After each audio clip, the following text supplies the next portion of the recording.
جی بسم اللہ الرحمن الرحیم۔ ویورز، آپ دیکھ رہے ہیں یو کے امیگریشن لاز ود زاہد چودھری۔ یہ پروگرام ہر تھرسڈے کو یو کے مقامی وقت 6 بجے کے لگ بھگ آپ لوگوں کی خدمت میں پیش کیا جاتا ہے۔ یہ پروگرام میں آپ لوگوں کے سوالات کی روشنی میں ترتیب دیتا ہوں۔ جو سوالات آپ مجھے واٹس ایپ، ای میلز اور دیگر ذرائع سے بھیجتے ہیں، میری کوشش یہ ہوتی ہے کہ ان سوالات کو اس پروگرام کا حصہ بناؤں تاکہ آپ لوگوں تک وہ تمام انفارمیشن پہنچ سکے جو کہ آپ سننا چاہتے ہیں، جاننا چاہتے ہیں۔ یہ پروگرام مختصر دورانیے کا پروگرام ہوتا ہے اور اس کا مقصد صرف اور صرف آپ لوگوں کی خدمت ہے، سیوا ہے۔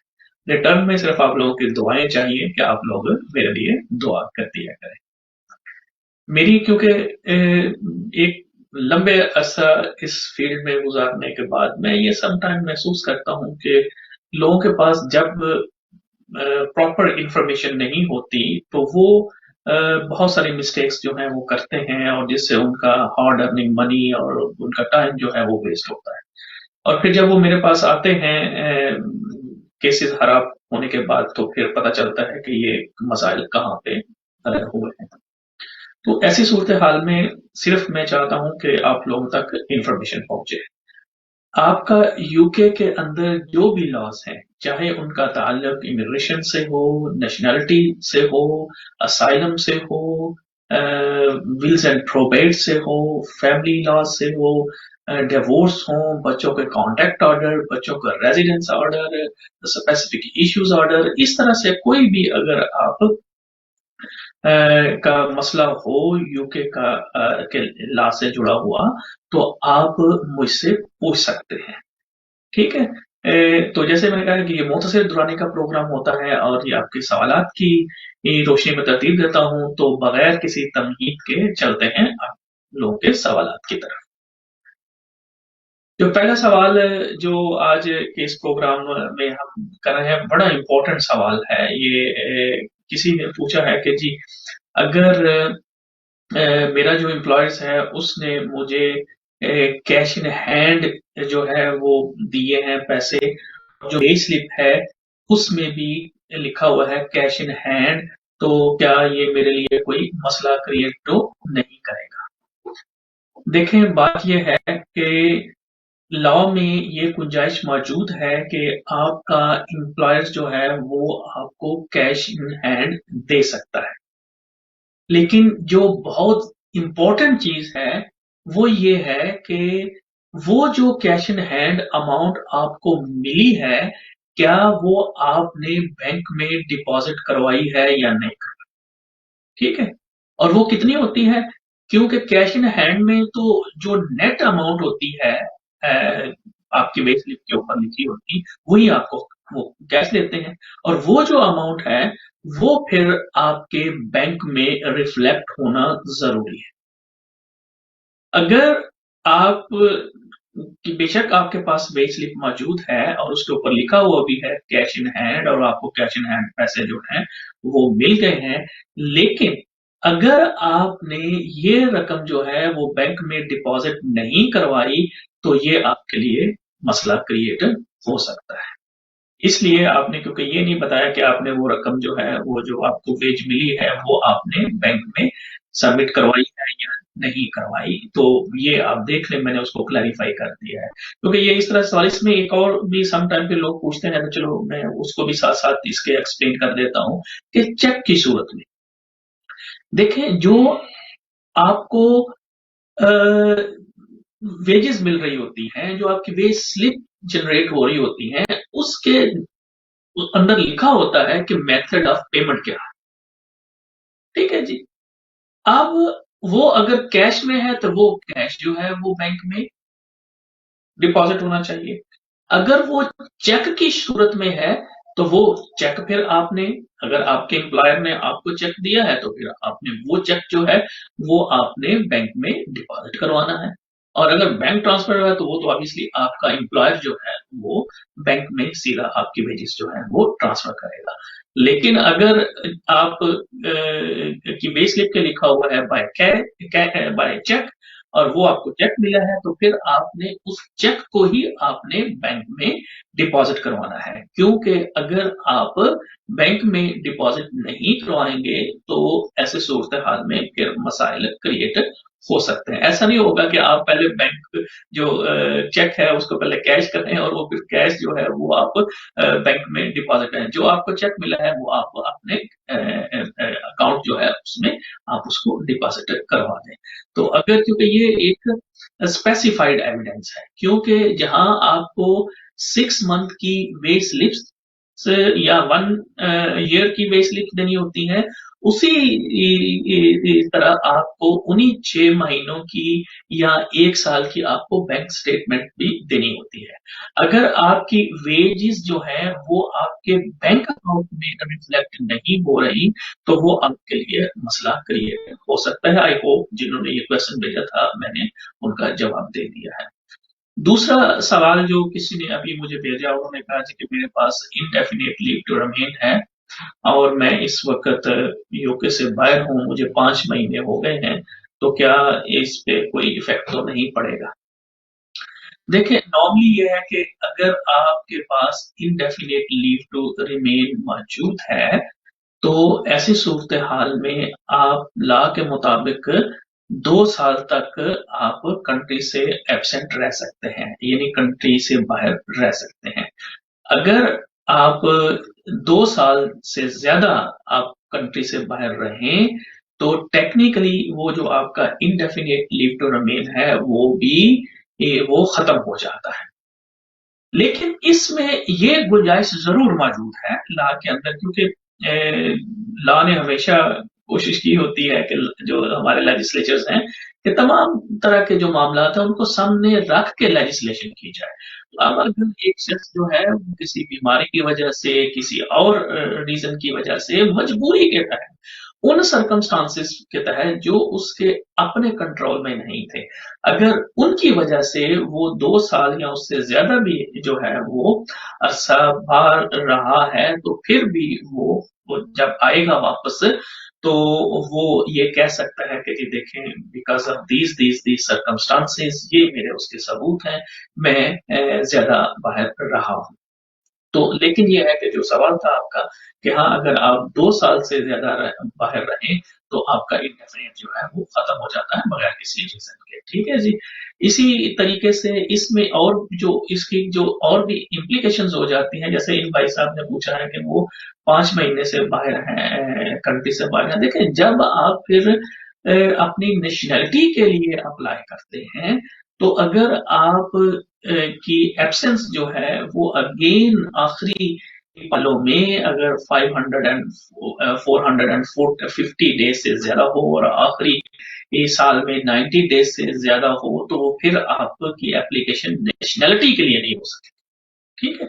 तो नेशनैलिटी के लिए एक और भी सकता है कि डेट ऑफ रिसीव, जिस दिन आपकी एप्लीकेशन रिसीव्ड हो, उस डेट के ऊपर 5 साल पहले आप क्या कंट्री में थे या नहीं है। ये थोड़ा कॉम्प्लेक्स लीगल इशू है, इसमें मैं आपको थोड़ा परेशान नहीं करना चाहता, लेकिन सिर्फ ये मैं आपको बता दूं कि हाँ, 2 साल तक आप रह सकते हैं, और लेकिन ये फिर आपके जो नेशनैलिटी है उसके ऊपर असरअंदाज होता है। अच्छा, ये तीसरा नेक्स्ट जो क्वेश्चन है इस ज़िमन में, वो ये है कि उन्होंने ये कहा है कि जी मैं करियर अलाउंस में हूँ, तो क्या मुझे एडिशनल साल इनकम वगैरह जो है वो शो करनी पड़ेगी या नहीं करनी पड़ेगी? ठीक है। तो उसमें देखें, मैंने अपने कई प्रोग्राम्स में बताया हुआ है कि कुछ जो बेनिफिट्स होते हैं उनको हम कहते हैं क्वालिफाइंग बेनिफिट। अगर आप क्वालिफाइंग बेनिफिट ले रहे हैं, जिसकी एक एग्जांपल जो आपने खुद बताई है वो है करियर अलाउंस। अगर आप करियर अलाउंस ले रहे हैं, डिसेबिलिटी लिविंग अलाउंस ले रहे हैं, आप सीवियर डिसेबलमेंट अलाउंस ले रहे हैं, पर्सनल इंडिपेंडेंट पेमेंट ले रहे हैं, इस तरह से और कुछ बेनिफिट्स हैं जो कि जिनको हम कहते हैं कि वो क्वालिफाइंग बेनिफिट हैं। तो अगर वो आप ले रहे हैं, तो ऐसी सूरत हाल में आप वो जो थ्रेश होल्ड होती है 18,600 पाउंड वाइफ के लिए या हस्बैंड के लिए, वो उससे आप एग्जेम्प्ट हैं। ठीक है। फिर जब उसके से आप एग्जम्प्ट हैं, तो उसके लिए फिर आपको ये साबित करना पड़ता है कि आपके पास एडुकेट यानी मुनासिब मकदार में आपके पास रिसोर्सेज मौजूद हैं, जिनके वजह से आप जो है वो पब्लिक फंड जो है वो नहीं लेंगे, और आप उनके बगैर जो है वो आपका जो स्पाउस जिसको आप इनवाइट कर रहे हैं, बुला रहे हैं, उसको यहाँ पे मेंटेन और अकोमोडेट जो है वो कर सकेंगे। अच्छा, उसमें ये है कि जैसे मसलन आप देखें, ये होता है जैसे कि कितने पैसे हों, ये सवाल जो है वो फिर पूछा जाता है। तो ऑब्वियसली जो इनकम, मेरे ख्याल में करियर अलाउंस जो है वो इस वक्त कोई 72 पाउंड के लगभग जो है वो है, या जितना भी आपका है, क्योंकि ये फील्ड नहीं है मेरा। तो ऐसी सूरत हाल में आपको उसमें उसको हम कहते हैं इनकम सपोर्ट यार्डस्टिक, कि अगर दो बंदे हैं जिनकी जो 18 साल से ऊपर के हैं, तो ऐसी सूरत हाल में उनको घर का किराया निकाल के 116 पाउंड सम पेनीज जो हैं वो चाहिए होते हैं सरवाइव करने के लिए, यानी उनकी जरूरत पूरी होने के लिए। तो इसका मतलब ये हो गया कि आप को एटलीस्ट उनको बताना होता है कि 116 120 पाउंड वीक के आपकी अर्निंग है। अब उसमें से आपके जो भी केरियर अलाउंस है उसको आप देख लें, और बाकी फिर देख लें कि कितने पैसे रहते हैं, और वो पैसे जो हैं वो फिर आपने थ्रू एम्प्लॉयमेंट या फिर सेविंग्स, जो सेविंग का फार्मूला क्योंकि बहुत मुश्किल है, तो मैं इसलिए फिर ये कह देता हूँ कि अच्छा जी आप क्या करें कि आप थोड़ी सी जॉब ही कर लें 40-50 पाउंड की वीक की, तो वो शायद आपके लिए बेहतर ऑप्शन जो है वो मौजूद होता है। ठीक है जी। अच्छा जी, नेक्स्ट क्वेश्चन जी, क्योंकि आपके क्वेश्चन हैं, आप लोगों के प्रोग्राम है, इसलिए आप चलते हैं अगले क्वेश्चन की तरफ। अच्छा, ये क्वेश्चन उन्होंने कहा है कि जी अगेन ये है कि जी मैं यूरोपियन नेशनल हूँ, यूके के अंदर मौजूद हूँ, तो क्या मैं अब अपने किसी भाई बहन वगैरह को यूरोप के बाहर से अब मैं बुला सकता हूँ? तो देखिए, स्टेट आंसर तो नो है। ठीक है, उसकी वजह ये है कि 31 दिसंबर 2020 को जो ट्रांजिशनल पीरियड था यूके और यूरोप के दरमियान रिलेशनशिप का, वो खत्म हो चुका है, और अब यूके जो है वो यूरोप से बाहर निकल चुका है मुकम्मल तौर पर। इसमें जो डील इनकी हुई है उसमें उन्होंने यही कहा है कि हाँ, आप अपने क्लोज फैमिली मेंबर्स जो हैं, अगर कोई यूरोपियन नेशनल जो है वो यूके के अंदर मौजूद है और उसने अपने आप को नए सिस्टम के तहत यानी प्री सेटल या सेटल स्टेटस के तहत रजिस्टर करा लिया हुआ है, तो वो अपने क्लोज फैमिली मेंबर्स जो हैं उनको वो यहाँ बुला सकता है। अब क्लोज फैमिली मेंबर्स में वो आपके स्पाउस को, आपके बच्चे जो हैं उनको, और आपके डिपेंडेंट पेरेंट्स जो हैं, ये इनको वो क्लोज फैमिली मेंबर्स कहलाते हैं। ठीक है, तो लिहाजा अब अगर आप किसी फर्दर कजन को, खाला को, चचा को, चची को बुलाना चाहें, तो ऐसी सूरत हाल में लॉ में जो है वो आपको गुंजाइश नहीं है। आप किसी वक्त कोई जनाब आप एक्सेप्शनल सर्कमस्टांसेस शो कर दें, क्योंकि देखिए फैमिली मेंबर्स में भी वो है जिनके साथ आपकी रिलेशनशिप जो है वो 31 दिसंबर 2020 से पहले के एस्टेब्लिश हो चुके हैं। ठीक है जी। अब अगर वो एस्टेब्लिश नहीं हुए, तो ऑब्वियसली जो पेरेंट्स आपके, जो आपके बच्चे हैं, तो वो तो डेफिनेटली 31 दिसंबर से पहले के ही रिलेशनशिप जो है वो आपके साथ उनके एस्टेब्लिश हुए हुए हैं। तो ये जो है वो उसके हिसाब से होगा, तो उनको भी आप जो आपका बेसिक क्वेश्चन था कि नहीं आप उनको नहीं बुला सकते। अच्छा, चलते हैं जी नेक्स्ट क्वेश्चन की तरफ।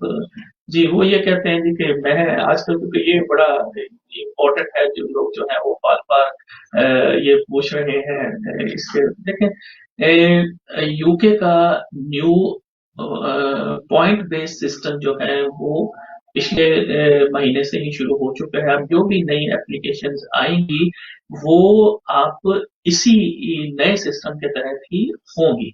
इसके ऊपर अगर आप ZMC टीवी यूट्यूब पे जाएं तो मेरी स्पेसिफिक सिर्फ इन जो नए लॉज हैं 2021 के उसके ऊपर आप लोगों को मटेरियल जो है वो मिल जाएगा पूरा। उसमें मैंने एक्सप्लेन किया हुआ है कि आपने कैसे उसको करना है, कितने पॉइंट आपने लेने हैं, उसमें ट्रेडेबल पॉइंट कौन से होते हैं, उसमें नॉन ट्रेडेबल पॉइंट किसने होते हैं, तो वो सारा मैंने ब्रीफ किया है।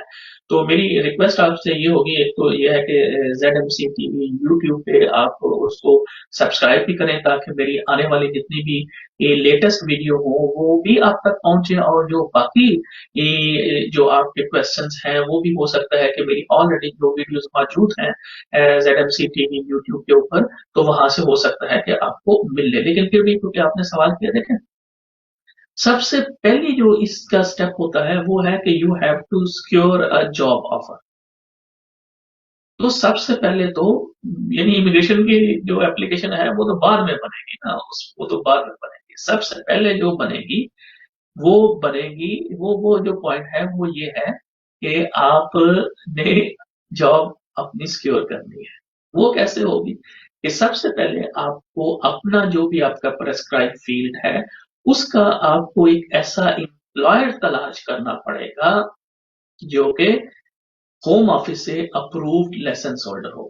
यानी कोई भी शख्स अगर वो यूके के बाहर से है, अब कोई एम्प्लॉय लेना चाहता है तो उसको सबसे पहले होम ऑफिस में लाइसेंस के लिए अप्लाई करना पड़ता है। उसकी अपनी रिक्वायरमेंट्स हैं, होम ऑफिस देखता है कि अगर वो एम्प्लॉय तमाम रिक्वायरमेंट पूरी करता है तो वो फिर उसको लाइसेंस दे देता है, और वो जो फिर एम्प्लॉयर है वो आपको बुला सकता है एज एन एम्प्लॉय।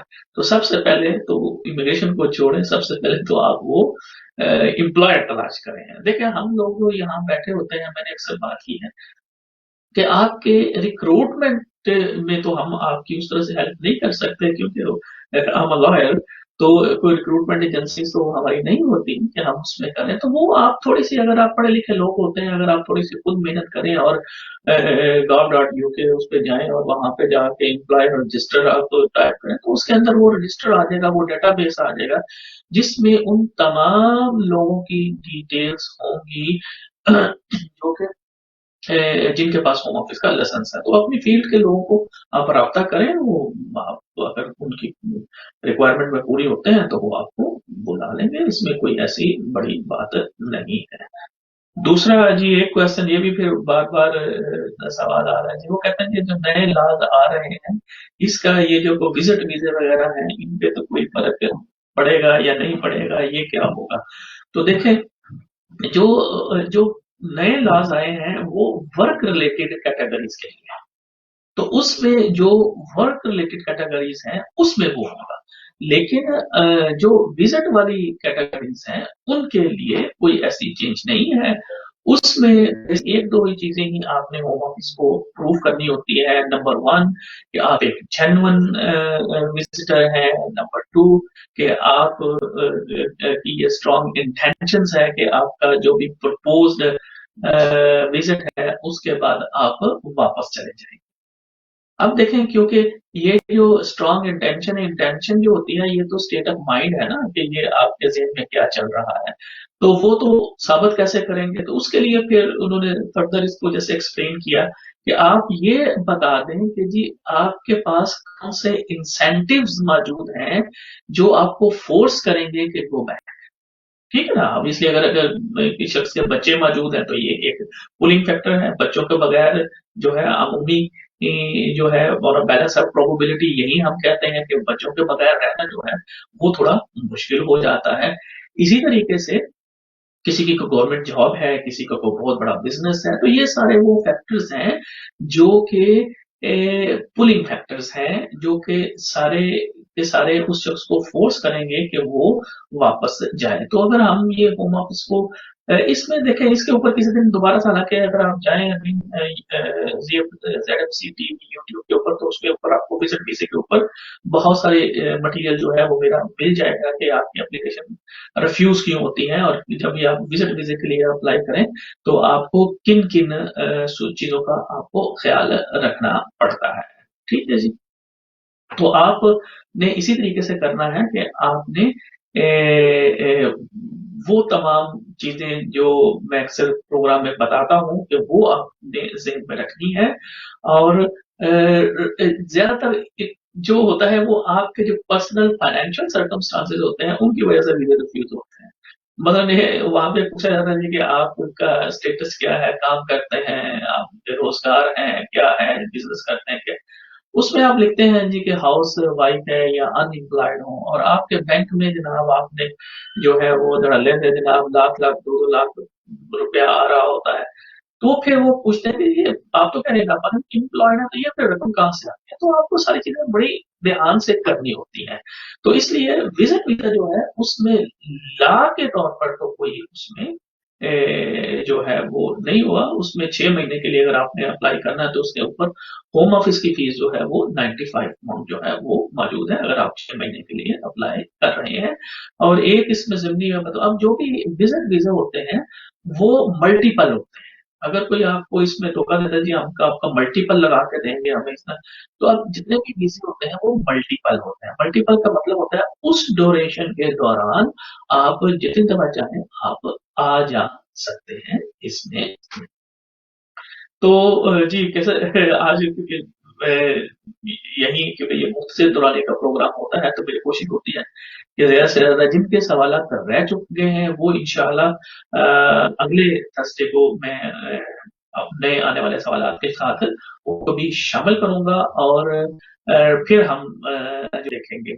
आपको पता है कि आखिर में मैं यही कहूंगा कि खासतौर पर ये बर्मिंघम में जो लोग मुझे सुन रहे हैं कि देखिए यहाँ पे कोविड की सिचुएशन क्वाइट सीरियस है, तो आप अपना अपने गिरद नवाह के लोगों का, अपने रिलेटिव्स का, अपने बच्चों का, अपने दोस्तों का ख्याल रखिएगा। जो कुछ हदायत जो है आपको मेडिकल प्रोफेशनल्स जो हैं वो दे रहे हैं, गवर्नमेंट आपको जिन हिफाजती इकदाम के लिए कह रहे हैं वो आप जरूर उनको फॉलो करें। पाकिस्तान और दीगर ममालिक में भी जो मुझे सुनने वाले हैं उनसे भी मेरी दरख्वास्त है कि इस डिफिकल्ट में अपना अपने गिरदवा नवा के लोगों का ध्यान रखें, क्योंकि आपकी सेहत है तो सब कुछ है। टिल नेक्स्ट ये फिर अगेन आखिर में ये कहूंगा कि ZMC टीवी यूट्यूब जो मेरा चैनल है उसको आप प्लीज सब्सक्राइब करें ताकि मेरी आने वाली तमाम जो वीडियोस हैं वो आप तक पहुंच सके। इसी तरीके से फेसबुक पे अगर आप देख रहे होते हैं तो इसमें ZMC नेटवर्क जो है उसको भी आप फॉलो करें ताकि जितने भी जो मेरी लेटेस्ट वीडियोस आती हैं एवरी वीक डिफरेंट टॉपिक्स के ऊपर वो आप लोगों तक फौरी तौर पर जो है वो पहुंच सकेगा। अपने मेजबान अपने भाई जाहिद चौधरी को इजाजत दीजिएगा। अल्लाह हाफिज।